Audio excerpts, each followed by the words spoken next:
육바라밀, 보시, 지계, 인욕, 정진, 선정, 지혜, 바라밀. 바라밀은 건너간다는 뜻입니다. 6가지 지혜와 노력으로 험난한 중생의 바다를 건너서 생사가 없는 부처님의 세계로 건너갈 수 있는 중요한 가르침입니다.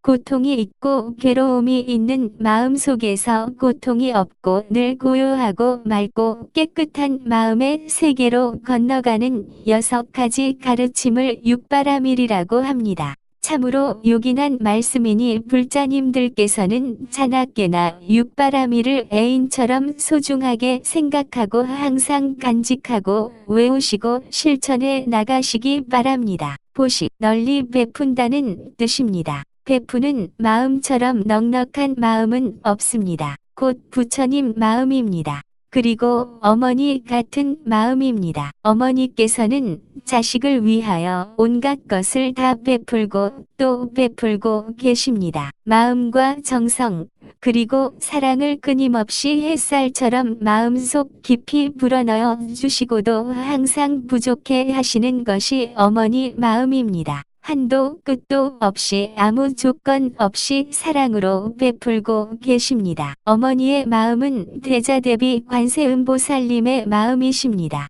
관세음보살님은 중생을 구제하고 베풀기 위해서는 2개의 손이 모자라서 1000개의 손을 가지고 일체 중생을 구제하시며 2개의 눈으로는 고통받는 모든 중생을 구제하실 수 없기 때문에 1000개의 눈으로 일체 중생을 구제하시고 한없이 베풀고 계십니다. 보시 바라밀, 님에게 아까운 것 없이 무엇이나 바치고 싶은 이 마음 거기서 나는 보시를 배웠노라. 춘원 이광수, 여기서 님은 사랑하는 님만이 아니라 일체 중생을 통틀어서 님이라고 말합니다. 멀리 있든 가까이 있든 모든 사람, 모든 생명이 곧 나의 님이 되는 것입니다. 우리의 마음은 관세음보살님을 닮아야 합니다. 어머니같이 넉넉하고 자비로운 마음을 배우고 실천해야 합니다.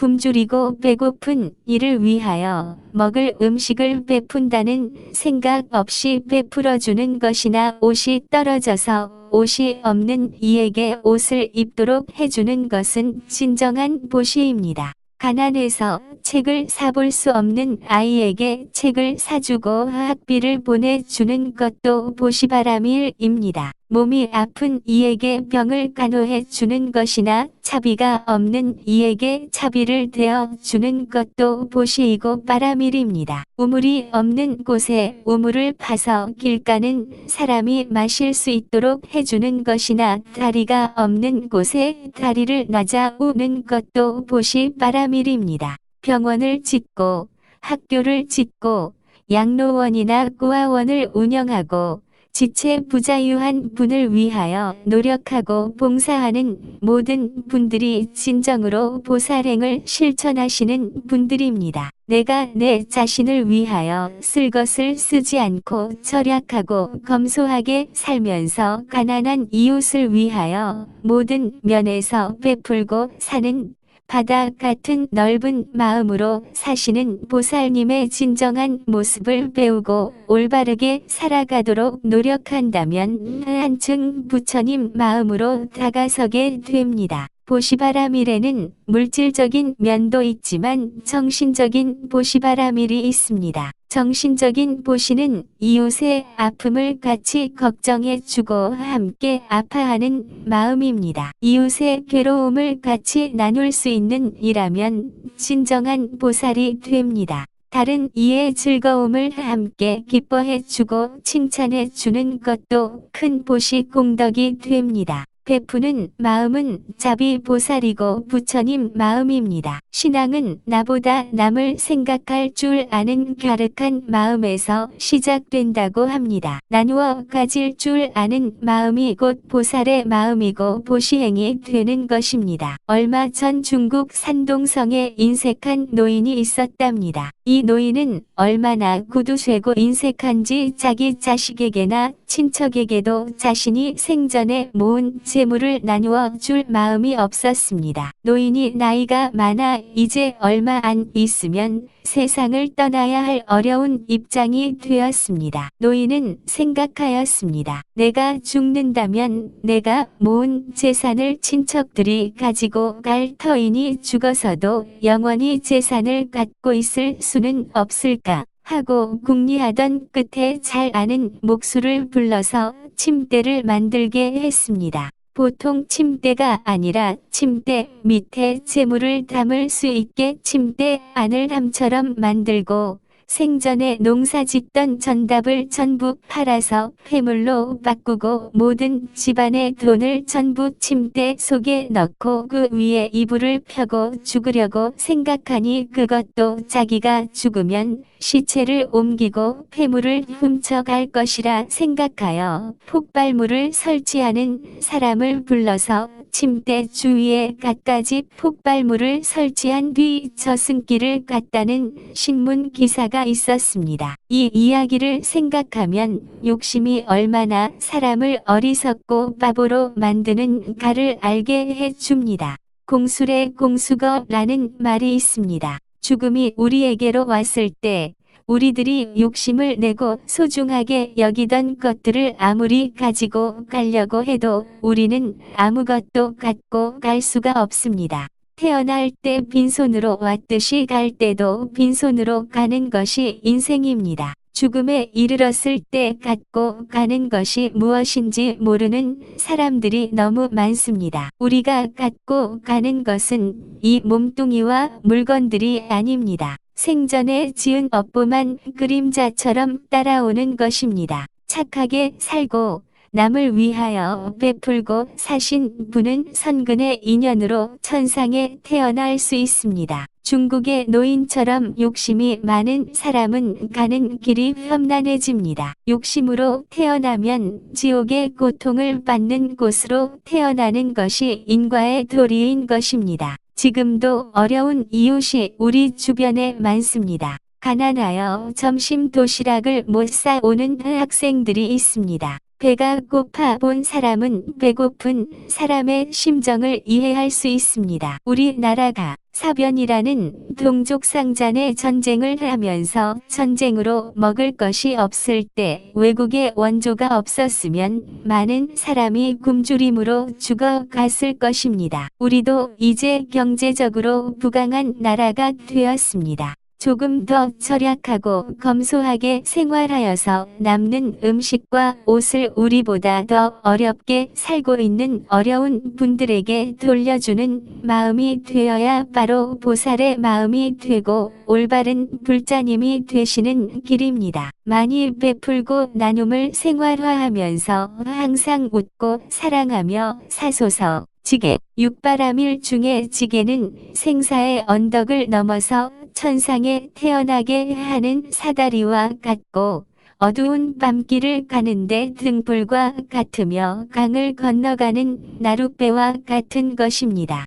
개라고 하는 것은 악한 마음을 그치게 하고 착한 마음과 착한 행동을 할 수 있도록 하는 기본이며 범부를 벗어나 성인이 되게 하는 씨앗이 됩니다. 함부로 행동하고 나쁜 말, 잘못된 생각이 몸과 마음을 병들게 하고 살아 사는 천한 사람이 되고 죽어서는 악도에 멀어지게 합니다. 부처님의 계를 받아 지니게 되면 악한 마음을 돌려서 착한 마음을 갖게 되고 죽일 마음을 돌려서 살려주는 부처님의 자비스러운 마음의 씨앗이 자라나 점차 착한 사람으로 마음이 바뀌게 됩니다. 이러한 까닭의 계를 받아 지니는 사람은 성불의 길로 나아가는 지름길에 든 것과 같고 계를 지키지 않는 생활은 모래를 져서 밥을 지으려고 하는 어리석은 생각과 조금도 다를 바가 없습니다.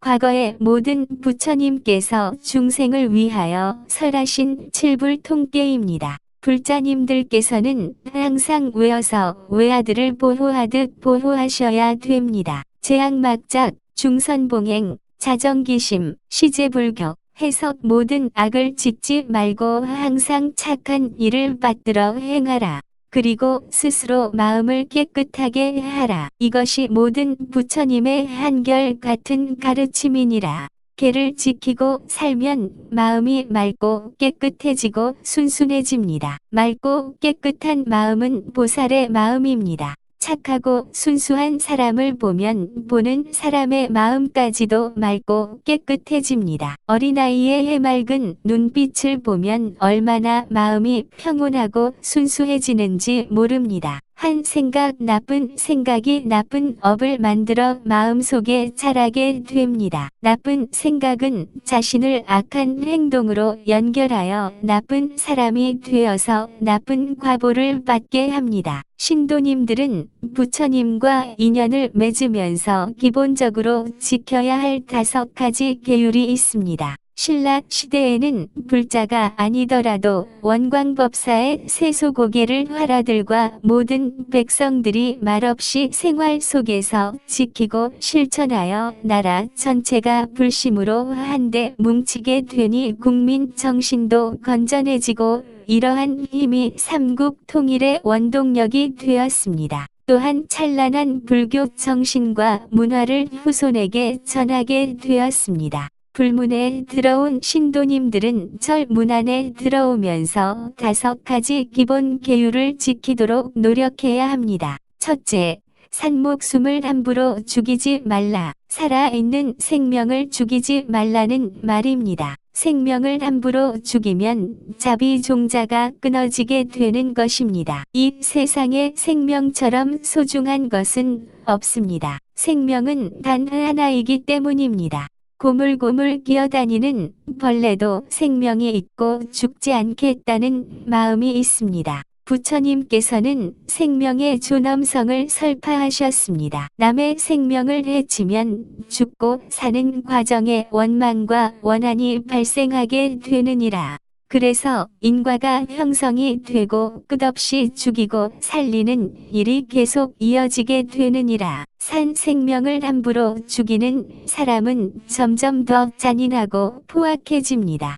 그래서 그 포악한 마음으로 인하여 악도에 떨어지게 되는 것입니다. 따라서 불자님들은 죽일 마음을 돌려서 죽어가는 생명을 살려주는 자비스러운 마음을 가져야 할 것입니다. 남의 생명을 살려주는 공덕은 말로서는 다 표현할 수가 없는 큰 공덕이 됩니다. 둘째, 주지 않는 남의 물건을 훔치지 말라. 남의 물건을 훔치는 것을 도적질이라고 합니다. 우리는 바른 마음으로 열심히 노력해서 생활하고 남의 물건을 탐하고 훔칠 생각을 돌려 베풀고 살아야 됩니다. 셋째, 사음하지 말라. 삿된 음행을 하지 말라는 말입니다. 사랑하는 부부지간의 관계 이외에 음행을 하지 말라는 말입니다. 항상 청정한 마음으로 아내는 남편을 사랑하고 남편은 아내를 사랑해야 합니다. 한 여인이 결혼하여 한 남편만을 사랑하는 것이 인륜의 도리이고 가정의 윤리입니다. 남자도 마찬가지입니다. 오직 자기 아내를 사랑하고 보살피고 살아가는 것이 행복입니다.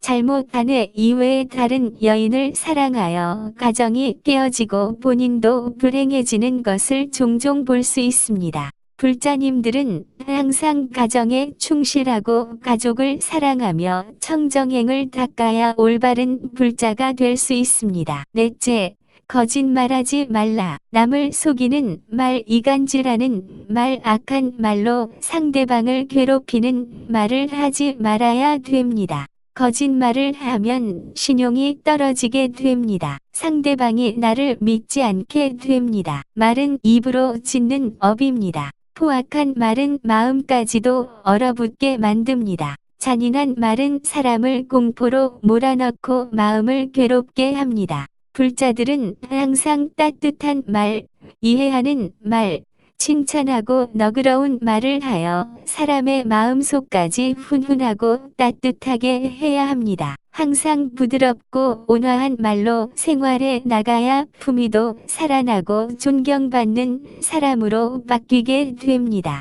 다섯째, 술을 취하도록 먹지 말라. 술을 먹어 취하도록 하지 말라 함은 술은 청정하고 맑고 깨끗한 정신을 흐리게 하기 때문입니다. 많이 마셔서 취하게 되면 사리를 올바르게 판단하지 못하기 때문에 실수를 저지르게 됩니다. 그리고 지혜 종자를 끊어지게 합니다. 불자님들이 항상 기본적인 계를 지키는 것은 윤리이고 도덕입니다. 계를 지키는 생활은 어두운 밤길의 밝은 등불과도 같은 것입니다. 계를 지키지 않고 잘못 사는 분들의 모습은 자신도 어두워지지만 사회도 어둡게 만드는 것입니다. 이제 불자님들은 5가지 계율을 알고 실천하게 됐으나 한 걸음 더 부처님 마음으로 다가서게 되었습니다. 참으로 훌륭하십니다. 항상 맑고 깨끗하고 밝게 하소서. 인욕행, 어렵고 욕된 일을 참고 행한다는 말입니다. 인욕님이 주시는 것이면 때림이나 꾸지람이나 기쁘게 받는 이 마음 거기서 나는 인욕을 배웠노라. 춘원 이광수. 불자님들이 성불의 길을 향해 가기 위해서는 어려움을 참고 꾸준히 수행하고 정진해 나가야 부처님의 마음으로 다가설 수 있습니다. 부처님께서는 왕자의 신분도 버리고 년이나 고행을 하셨습니다. 두려움과 공포, 굶주림,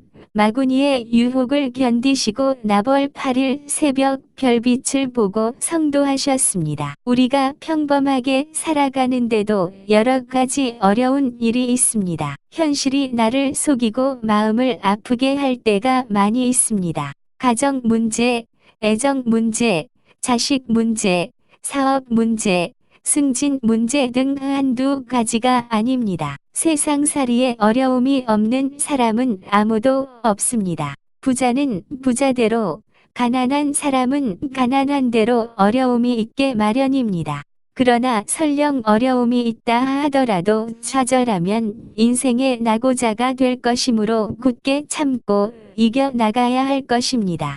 괴로움에서 벗어나는 길은 깨달음을 통해서 부처님 마음을 갖는 수밖에 없습니다. 괴로움을 참고 이기고 정진해서 성부를 이루면 모든 어려움이 사라지게 됩니다. 부처님은 곤괴가 없고 미움이 없고 일체를 이긴 성자이십니다. 정진은 중생이 성불하겠다는 원력을 세우고 목표를 향하여 꾸준히 참선하고 기도하고 독경하고 불보살님을 부르며 일심으로 노력하는 것을 말합니다. 끊임없이 떨어지는 물방울이 바위를 뚫는 것을 볼 수 있습니다. 작은 힘이 모여서 큰 힘이 됩니다. 불자님들이 한 달에 한 번씩 절에 가서 불공을 올리고 큰 스님 법문을 들어서 이제 아는 것도 많아졌는데 신심이 없다는 말이 있습니다. 알고 정진하지 않으면 배를 타고 노를 젓지 않는 것과 같습니다. 아무리 배가 좋아도 배는 움직이지 않습니다. 있는 힘을 다하여 성실히 꾸준히 노를 저을 때 배가 움직이는 것과 같이 꾸준하고 열심히 열과 성의를 다하여 노력할 때 성부를 향해 한 걸음씩 다가서게 됩니다.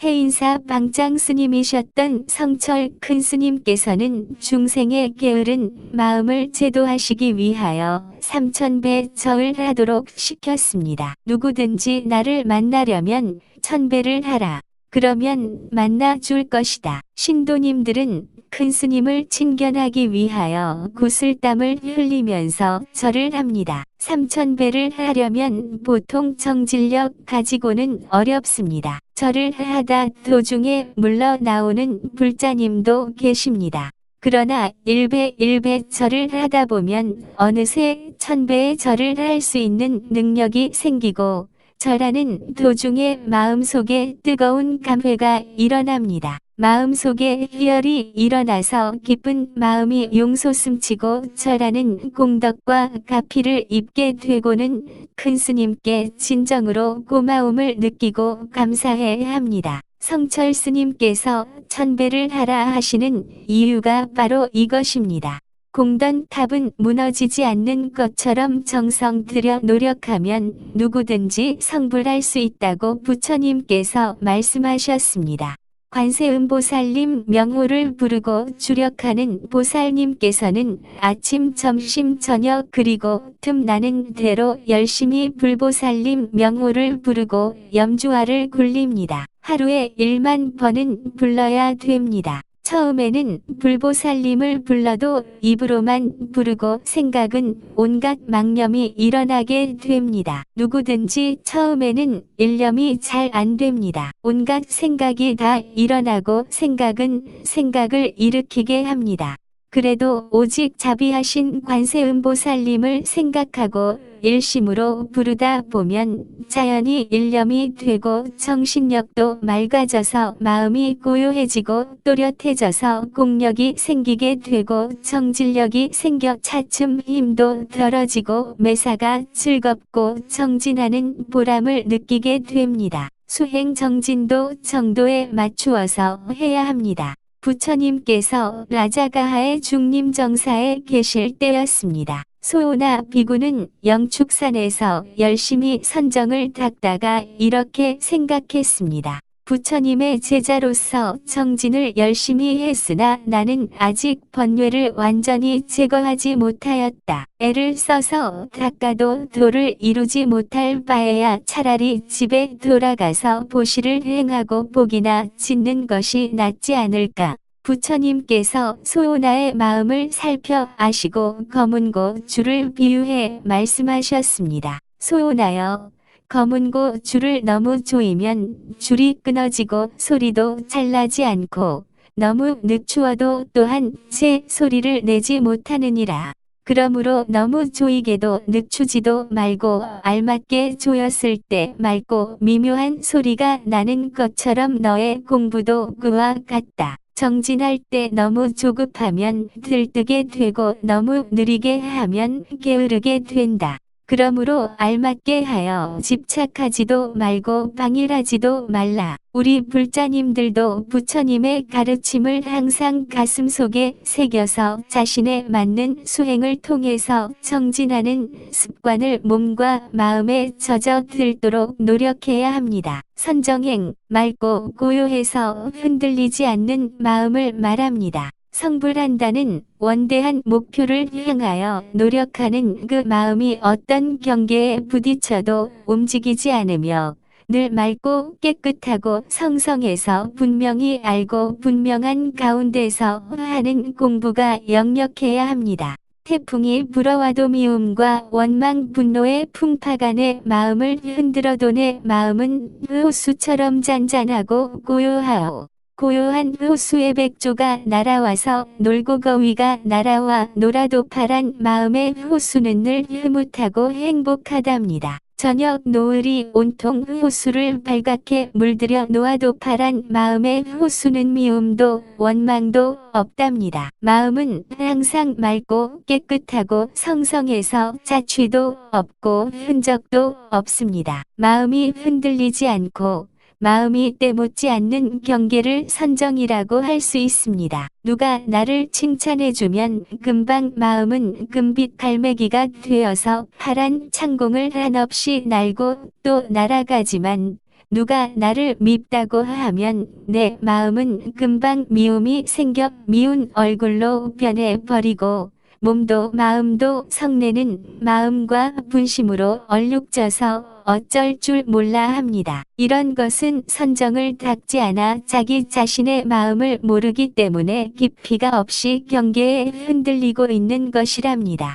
부처님의 마음은 흔들리지 않는 마음입니다. 부처님은 때묻지 않는 마음을 갖고 어제나 고요하고 항상 평화스러워 언제 어디에 있든 늘 푸른 마음이고 열반의 마음이신 것입니다. 우리도 선정을 닦아서 흔들리지 않는 마음을 성취해야 합니다. 불교의 상징인 연꽃은 맑고 신선합니다. 연꽃은 진흙탕 속에서 피어나지만 때묻지 않습니다. 언제나 소박하고 초연한 모습입니다. 우리의 마음자리도 본래 비어서 그 자취가 없습니다. 미움, 원망, 시기, 질투, 괴로움 등이 전부 마음에서 일어나는 그림자와 같이 허무한 것입니다. 본 마음은 때가 묻으려야 묻을 수가 없습니다. 불자님들은 항상 연꽃처럼 때 묻지 않는 마음을 알아서 밝고 명랑하게 살아가셔야 될 것입니다. 지혜 바라밀. 지혜는 어리석지 않음을 말합니다. 어리석다는 것은 진리를 올바로 볼 수 있는 지혜에 바른 눈이 없는 것을 말합니다. 어리석은 눈으로 보면 분명히 곽 태어나고 죽는 것이 있고 삶 속에 괴로움이 있고 이 세상 이대로 영원히 존재하는 것으로 잘못 알기가 쉽습니다. 지혜는 자기 자신의 내면 세계를 알아서 이 세상의 모든 존재는 변하고 있다는 사실을 알고 다만 변하지 않는 것은 살아있는 모든 생명의 그 마음자리라는 진리를 알고 생활하는 것을 말합니다. 우리의 육신은 아무리 잘 보존해도 백년물부지하기 어렵습니다. 한 나라를 다스리는 왕으로부터 서민에 이르기까지 때가 되면 육신은 흙으로 돌아가지만 마음만은 물질이 아니므로 부서질 수가 없고 영원한 것이라는 사실을 분명히 깨달았을 때 현실 세계도 깨달은 안목으로 보면 꿈과 같은 세계입니다. 마음을 깨달은 사람은 늘 평온하게 세상을 살아갈 수 있습니다. 그 마음은 곤외가 없습니다. 호수처럼 고요합니다. 푸른 하늘처럼 넓고 넉넉하고 텅 비어 걸리는 바가 없습니다. 이제 불자님들은 육바라밀을 공부했습니다. 누구든지 육바라밀을 실천함으로써 중생의 업장을 소멸하고 부처님의 마음에 안주할 수 있습니다. 꼭 실천해서 모두 성불하소서.